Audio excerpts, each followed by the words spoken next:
Olá pessoal, aqui é Leonardo Montes e hoje vamos dar continuidade à nossa série sobre família e espiritualidade e hoje vamos falar sobre lealdade familiar. Se você ainda não está inscrito, se inscreva, curta, compartilhe, mostre esse conteúdo para outras pessoas. E se você quiser apoiar este trabalho, você pode se tornar membro clicando aqui embaixo do vídeo. Tem um botãozinho escrito Seja Membro e também na descrição tem o link, caso você queira entrar direto. Você contribui com R$ 7,99 por mês e tem acesso ao nosso curso Práticas de Defesa Espiritual exclusivo para os membros. Tranquilo?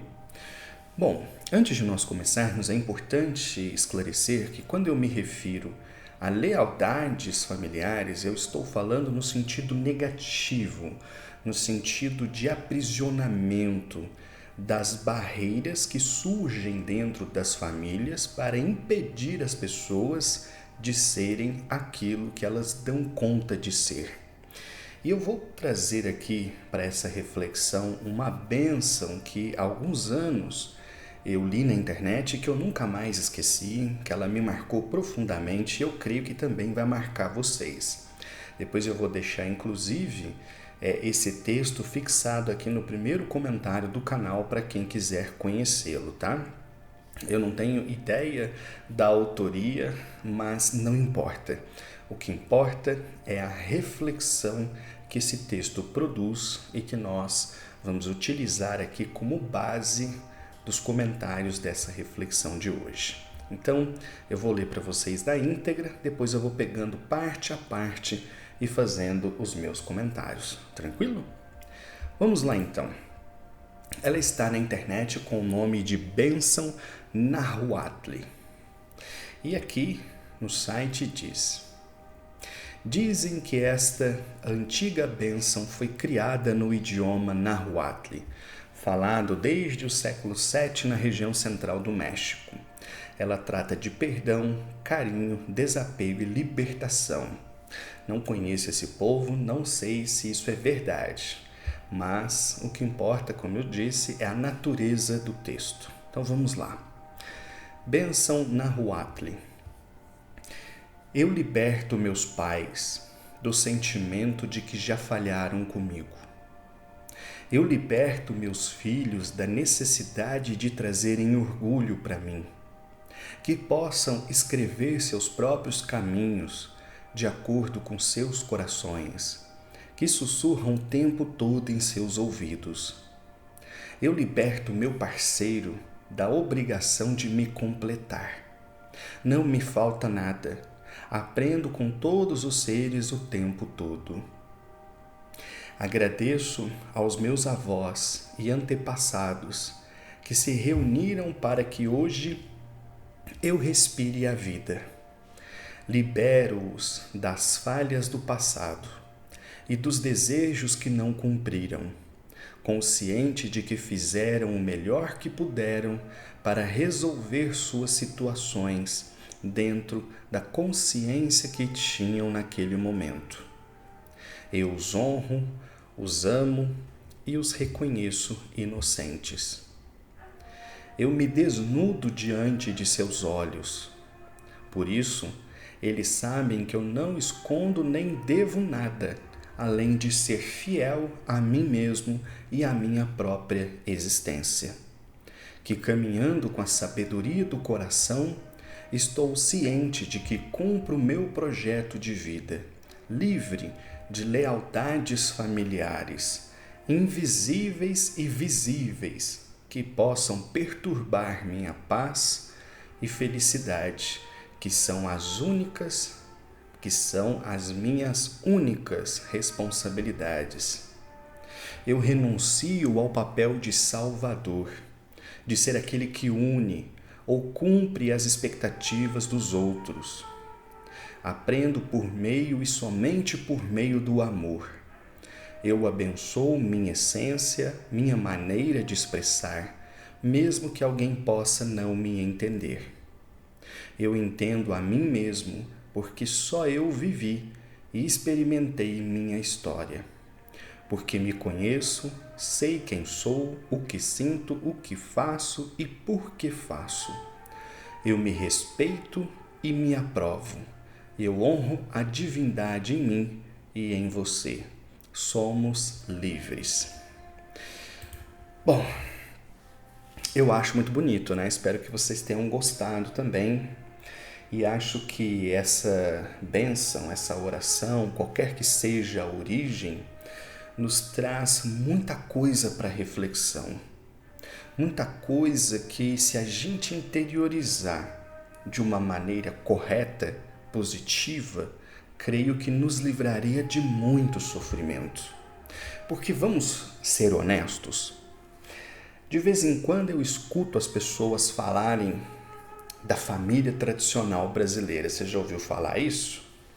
Pois eu vou te dizer qual é a família tradicional brasileira do meu ponto de vista, levando em consideração a minha experiência de consultório e também aquilo que eu já conversei com pessoas de todo o Brasil. A família típica brasileira se compõe da seguinte forma: um marido ausente que só pensa em si mesmo, no trabalho ou em alguma bobagem como futebol, que vive uma vida egoísta, longe dos filhos, distante da mulher, a menos quando se trata de sexo, que frequentemente possui uma amante ou várias amantes e que sempre aparece para a sociedade como defensor da moral cristã. Bom trabalhador, bom pai, bom filho, não é? Mas intramuros, dentro de casa, ou é o tirano doméstico ou é o ausente doméstico. Uma coisa que muita gente não sabe, nos atendimentos psicológicos, é muito difícil você encontrar uma pessoa que tenha problemas de relacionamento com o pai. Geralmente, os problemas de relacionamento estão ligados à mãe. Mas sabe por quê? Porque o pai está sempre distante, ele está sempre ausente. A responsabilidade da criação dos filhos e do lar cai frequentemente sobre a mulher, que então tem que lidar com 1 milhão de demandas e frequentemente ainda faz isso de forma muito narcisista. Nos últimos tempos, eu tenho me surpreendido com a quantidade de mulheres narcisistas que têm aparecido no relato, das pessoas que eu atendo. Dessas mulheres que, frustradas com um casamento ruim, com um companheiro péssimo, projetam sobre os filhos um monte de sonhos e de desejos, colocando nas costas da molecada tudo aquilo que ela desejava ter vivido, sonhado e que ela não conseguiu fazer. Então, a família tradicional brasileira é composta de um pai que frequentemente é ausente, de uma mãe narcisista, manipuladora e chantagista, que faz tudo para conseguir afeto a todo custo dos filhos, e por um bando de crianças mimadas e mal educadas, que frequentemente os pais criam como se fossem reis e rainhas, e que no fundo são simplesmente uma molecada que não aprendeu a ter limite. Essa é a família tradicional brasileira. Se você que está me assistindo não vive isso, então você faz parte da exceção, que graças a Deus existe. Então, essa fantasia que as pessoas vendem e falam de tempos em tempos de uma família toda bonitinha, harmoniosa, atenciosa, carinhosa, etc., ela não se verifica em grande parte das situações. E eu sei que talvez falar isso dessa forma possa soar chocante, mas é como eu disse lá na primeira reflexão, meu objetivo não é ofender ninguém, é talvez dar aquele saculejo para que a gente possa refletir de uma forma profunda. Então, nesse caldeirão todo, a gente ainda tem que lidar com as lealdades familiares negativas. O que eu quero dizer com isso? Aquela ideia de que eu tenho que seguir a tradição da família. Eu acho que eu já relatei no vídeo anterior uma experiência que eu vivi de perto, uma pessoa que frequentava o nosso terreiro e que um dia, ouvindo uma reflexão minha no celular, o pai tomou o celular da mão dela, jogou no chão e quebrou. e disse: aqui em casa você não escuta isso. Mas a pessoa tinha 30 anos de idade. Então, existem aquelas famílias: você só vai seguir a minha religião, eu não vou aceitar nunca que você faça diferente. E essas famílias, todas quebradas desde o princípio, elas vão gerando uma série de correntes que vão prendendo os seus familiares e a si próprios numa rede de sofrimento sem fim. Não, porque a minha mãe é muito sensível. Eu não posso falar certas coisas para ela, porque ela passa mal e ela põe a mão no coração e não sei o que. Então, é minha responsabilidade ter que manter a família unida. Eu é que tenho que ir lá apagar o fogo. Será mesmo? Então, quando eu falo sobre essas lealdades familiares, eu estou falando disso, tá? Agora vamos voltar aqui no texto e eu vou comentando parte a parte. Bom, essa bênção começa: eu liberto meus pais dos sentimentos de que já falharam comigo. Gente, isso é muito comum. Vocês não têm ideia de quantos pais eu já atendi no consultório ou simplesmente no terreiro, conversando no WhatsApp, que carregam um sofrimento muito grande porque falharam em algum nível em relação a seus filhos. E é importante ter consciência de que falharam. Toda família produz violência. Por mais que a família tente acertar, ela vai errar. Da mesma forma que os filhos tentam acertar e também vão errar. Isso é da natureza humana. Então, as pessoas ficam presas numa culpa, não, porque eu não fui bom pai, eu não fui boa mãe, eu não fui presente, eu não acompanhei na escola e não fez isso e não fez aquilo. E aí, frequentemente, sabe onde que eles querem tirar a diferença? Nos netos. Porque aí agora amadureceram, saíram da vida louca, se conscientizaram das bobagens que fizeram e querem consertar agora com os netos. Frequentemente, gerando mais uma dor de cabeça, que é a de não permitir que seus filhos agora sejam pais. Porque a vez deles já passou. Eles são agora avós. Eles têm que se comportar como avós. Quem são pais agora são os filhos. Então é muito importante se atentar a isso. Quantos pais e mães com remorso de que falharam na educação de seus filhos querem tirar o atraso em relação aos netos? Aí tentam fazer de tudo, mima um menino, entope de doce, quer fazer de tudo que os pais não concordam. E aí se os filhos, que são os pais da criança, tentam falar, olha, não é assim, aí ficam emburrados e ficam nervosos. Então, gente, cada coisa é seu tempo. O apóstolo Paulo dizia, quando era menino pensava como menino, quando o homem pensa como homem. Então, quando pai, seja bom pai ou mau pai, seu tempo já foi. Agora você é avô, é avó, comporte-se como tal. Deixe agora os seus filhos assumir a dianteira e conduzir a criação dos netos. Auxilie no que você puder e principalmente no que você for chamado. Mas entenda que o seu tempo já passou. Então, se você fez bem, se você fez mal, o seu tempo já passou. Então, liberte-se dessa culpa, liberte-se de qualquer sentimento ruim. Você fez o que você deu conta de fazer. Você fez de acordo com seu nível de evolução espiritual. Não negue isso, não finja, aceite essa verdade nua e crua de que quaisquer erros que você tenha cometido enquanto avô, enquanto avó, eles são resultados da evolução e da consciência que você tinha naquela época. E que agora você está mais consciente, mais preparado e a vida vai te dar uma nova oportunidade. Quando numa encarnação futura, você se tornar pai e mãe de novo. E aí sim, com o espírito mais fortalecido, você vai tentar fazer melhor do que na encarnação passada. Mas não carregue esse peso com você. Não sofra desnecessariamente e principalmente não tente consertar com seus netos, especialmente se no meio desse caminho seus filhos agora forem pais e você acabar, na verdade, atrapalhando, se intrometendo naquilo que você nem foi chamado. Então, Essa é uma verdade dura, mas eu acho que precisa ser dita. Então, livre seu coração. Cada um de nós faz apenas e tão somente aquilo que dá conta, aquilo que a nossa consciência consegue abarcar. Todos nós temos arrependimentos, todos nós carregamos mágoas, ressentimentos, erros em relação a nós, em relação ao outro, faz parte. Mas tente livrar seu coração desse peso.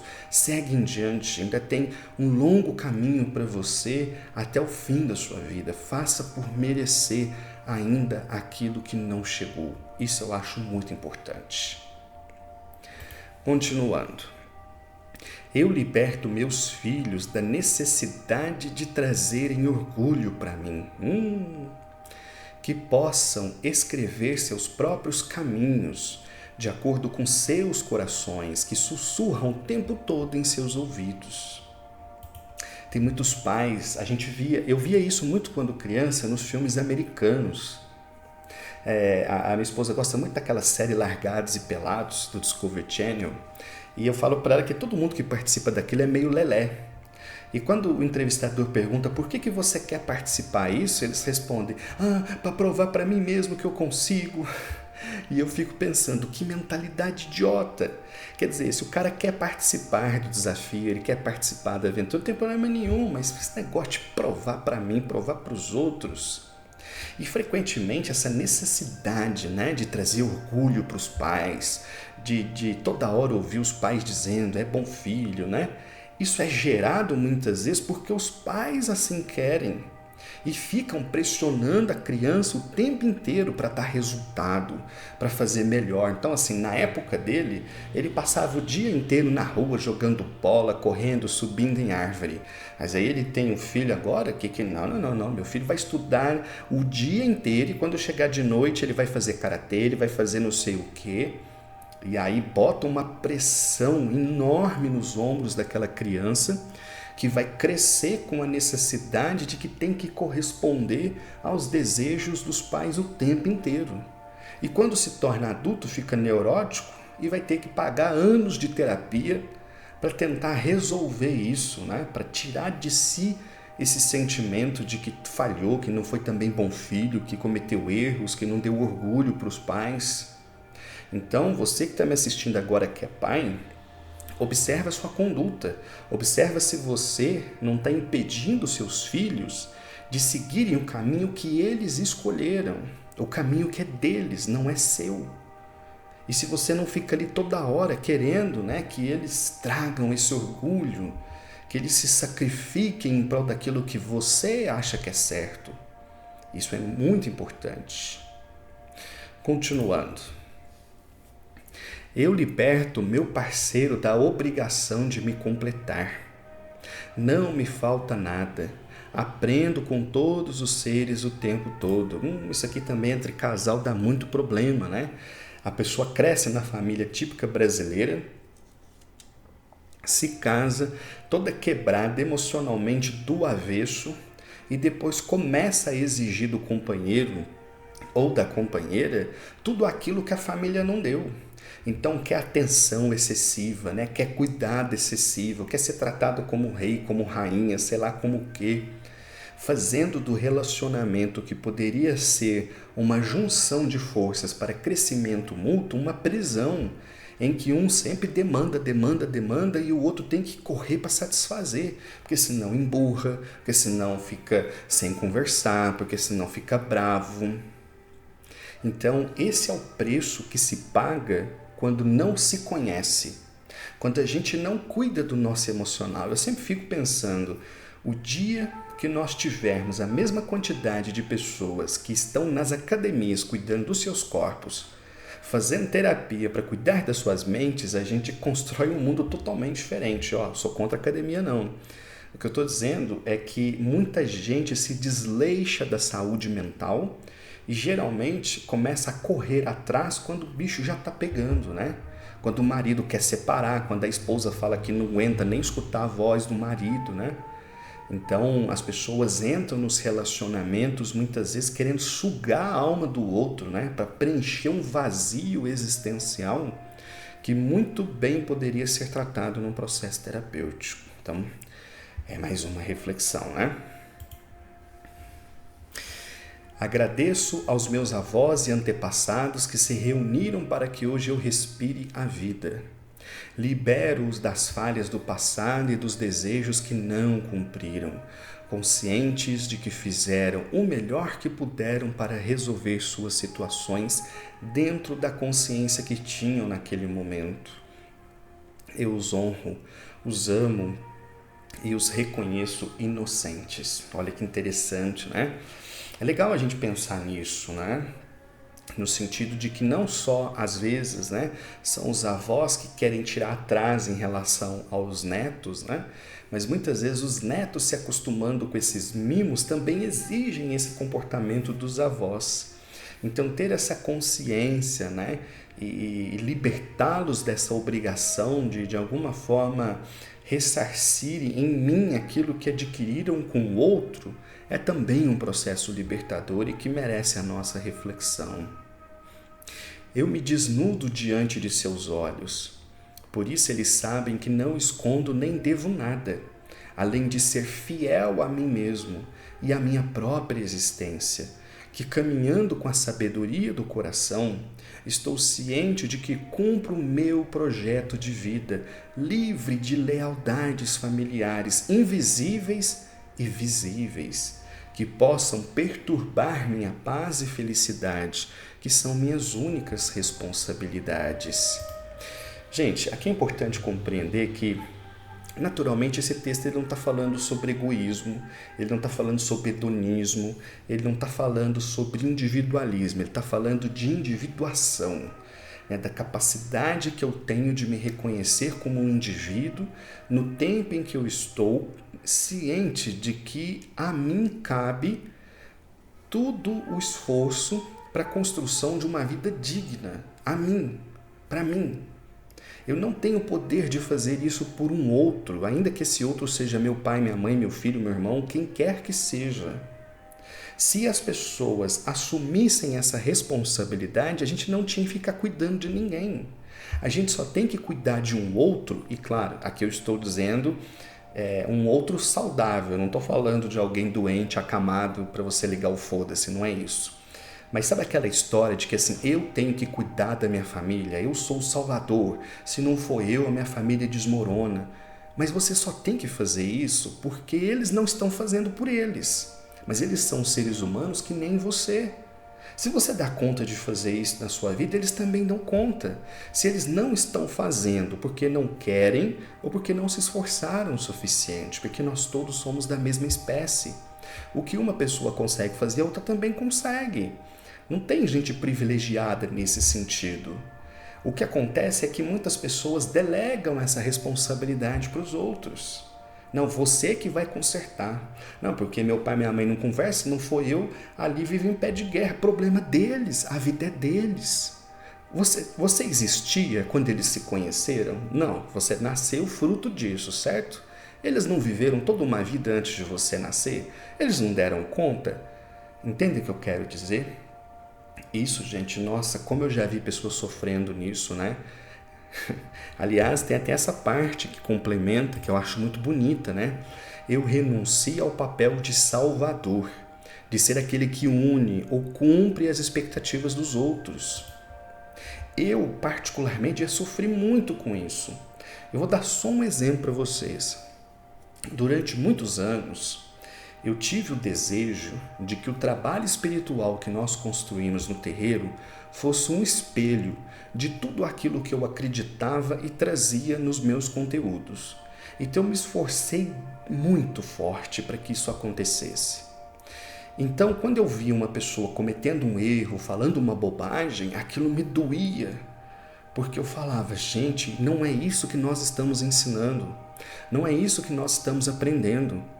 E me doía mais ainda quando chegava alguém e falava assim, nossa, o médium fulano de tal falou uma bobagem, nossa, fez um negócio desse. Aí a gente ficava todo constrangido, tinha que dar uma volta imensa para tentar resolver aquele problema, ainda pisando em ovos, cuidado para o médium não melindrar, para não falar uma palavra para o cara não emburrar, e aquilo ali, ó, sofrimento, sofrimento, sofrimento.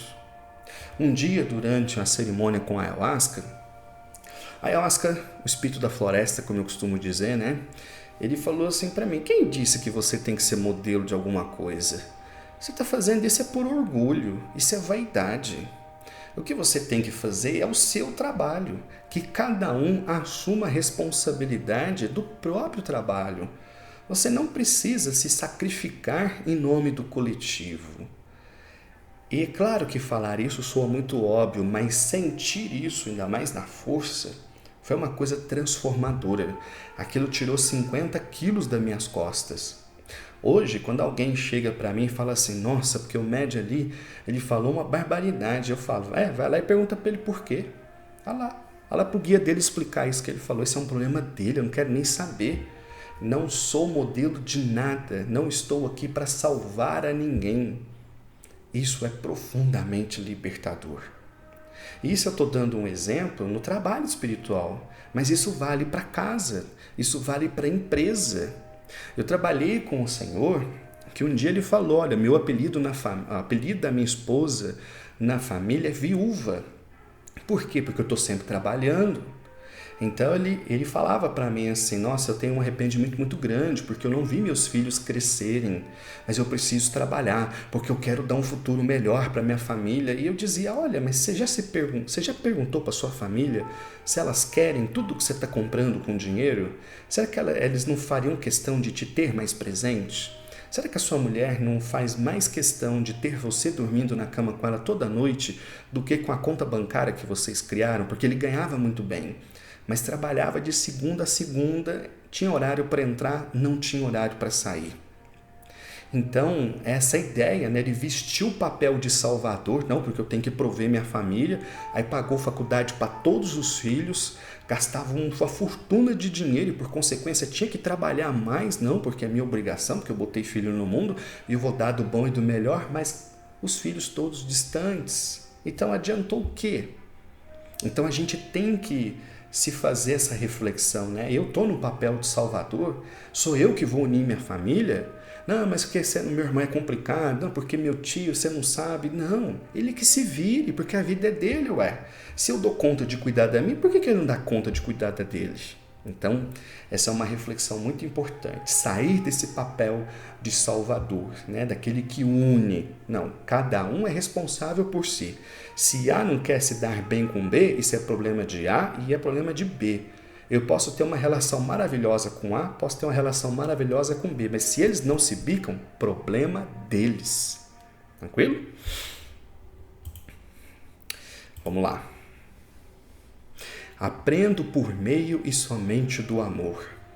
Eu abençoo minha essência, minha maneira de expressar, mesmo que alguém possa não me entender. Gente, tudo isso aqui que eu estou falando é absolutamente difícil. Nada disso aqui é fácil. Nada. Mas quando você entra nesse caminho de autoconhecimento, de autocuidado, é tão gostoso.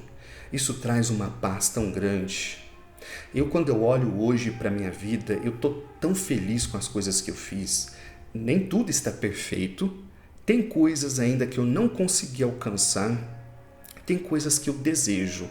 Mas aquilo tudo que eu já fiz me traz muita satisfação. Eu tenho um ótimo relacionamento com a minha família, tenho um ótimo relacionamento com a minha esposa, sou realizado profissionalmente, estou bem financeiramente. E tudo isso começou a desenrolar a partir do momento em que eu entendi que eu precisava cuidar de mim, ter enorme carinho comigo mesmo. Autocompreensão, autocompaixão, não para passar pano na cabeça e falar que eu sou especial, essas bobagens, não. É entender que a minha vida é resultado daquilo que eu faço. A minha vida não tem nada a ver, ou melhor, tem pouco a ver com fatores externos, mas tem muito a ver com o que eu faço, de bom e de ruim que me chega. Então, aprender pelo meio do amor, amor a mim, amor às pessoas que estão ao meu redor, compreender cada ciclo evolutivo, cada consciência, cada um está num patamar, está numa jornada. Eu não sou melhor do que ninguém, não tenho poder de julgar a ninguém e a única vida que me cabe cuidar com extremo zelo é da minha própria. Quando eu puder, com aquilo que sobrar desse processo, então eu posso distribuir para quem esteja ao meu redor, mas eu não posso jamais inverter essa lógica, do contrário eu só sofrerei, né? Aliás, quero fazer um parênteses aqui, não lembro se eu já comentei isso nessa série ou se foi em outro lugar. Outra coisa maravilhosa que a Ayahuasca me ensinou foi a amar essa vida. Porque como um profundo estudioso de espiritualidade, eu me desinteressava desse mundo, eu não queria saber das coisas aqui. Eu estava interessado no que viria depois, Então eu queria viver bem para poder morrer bem. E a Ayahuasca falou para mim, não filho, está errado. Para você chegar do lado daqui bem, você tem que ficar do lado daí bem também. Você tem que amar essa terra, porque isso te permitirá amar a próxima. Então olha que poderoso é isso, né? Quantas pessoas eu conheço do universo da espiritualidade que vivem uma vida xoxa, insossa, sem cheiro, sem sabor, muito mais ou menos, porque está sempre preocupado com o além, descuidando-se do aquém. Então a gente precisa refletir nisso. E encerrando, eu entendo a mim mesmo porque só eu vivi e experimentei minha história. Porque me conheço, sei quem sou, o que sinto, o que faço e por que faço. Eu me respeito e me aprovo. Eu honro a divindade em mim e em você. Somos livres. Gente, a única pessoa que sabe o que realmente passa aqui dentro é você. Você pode ter uma profunda ligação com seus pais, uma profunda ligação com seu marido, com a sua esposa, com seus filhos.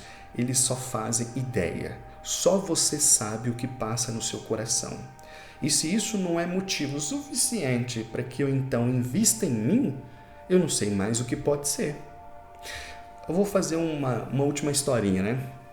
Hoje eu estive numa farmácia e atrás de mim tinha um casal que não calou a boca um minuto. Olha, eu até falo muito nos vídeos, mas eu sou uma pessoa que adora silêncio. E eles conversaram demais uns com os outros e o tempo inteiro mandando áudio de WhatsApp. E eu toda hora, é mãe, é tio, é primo. E eu na frente escutando, eu tive que aguardar em pé e foi 1h30 sem calar a boca um minuto.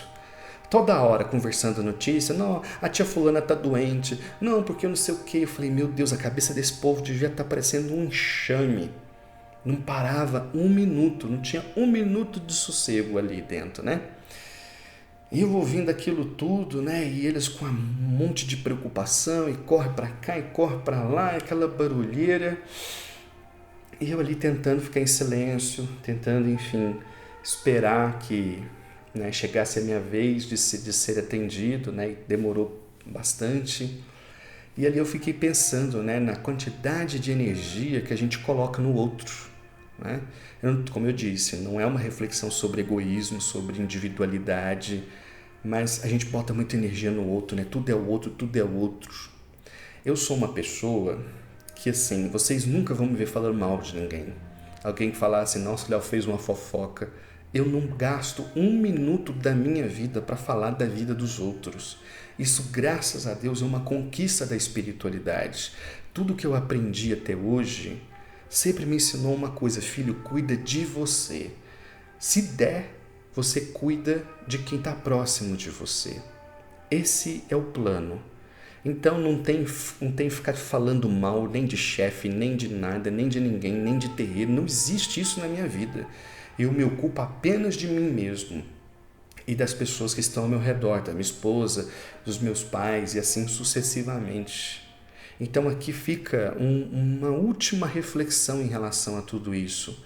Repense a quantidade de energia que você bota na sua família, seja em termos de preocupação, de áudio de WhatsApp, de ligação. Eu falei, meu Deus do céu, o WhatsApp dessa pessoa estava fervendo, toda hora ouvindo o áudio, mandando o áudio, e manda para tia, manda para mãe, fala com o chefe, fala com o cliente, e fala, nossa, só barulho, ruído o tempo inteiro. Falei, ufa, a hora que conseguir um pouco de silêncio, vai sair até fumaça, né? Enfim, é isso, a reflexão ficou gigante, mas espero que vocês gostem. Esse tema é muito importante e eu acredito que se você assistiu até aqui com o coração aberto, você vai sair dessa reflexão com um monte de questões na sua cabeça. Um abraço e até a próxima.